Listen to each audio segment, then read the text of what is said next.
القسطره التشخيصيه لها اهداف، والقسطره، انما القسطره العلاجيه لا موجوده طبعا، هي بالعكس، القسطره العلاجيه دي هي البديل لبعض جراحات القلب اللي كانت سابقا هي الحل الوحيد. انما القسطره التشخيصيه موجوده من قديم الازل لاستكمال في بعض الحاجات، بعض الضغوط جوه القلب ما نقدرش نعرفها بالايكو اللي هو الموجات الصوتيه، ما نقدرش نعرفها بالرنين، ما نقدرش نعرفها بالاشعه المقطعيه.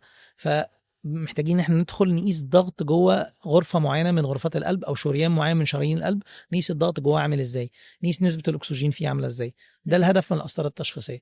كان القسطره العلاجيه هي دلوقتي، يعني مش عاوز اقول دلوقتي، هي بقى لها دلوقتي حاجات، بقى لها في حاجات علاجات بقى لها 30 سنه بالقسطره التداخليه، لكن هي دي الترند، وكل الناس بتحاول تسعى ان كل شويه زي ما بيقولوا يعني يسرقوا حاجه من جراحه القلب المفتوح ويحولوها لقسطره تداخليه، عشان دي اسهل وابسط، والطفل بيتعافى سريعا ويخرج من المستشفى بسرعه وهكذا.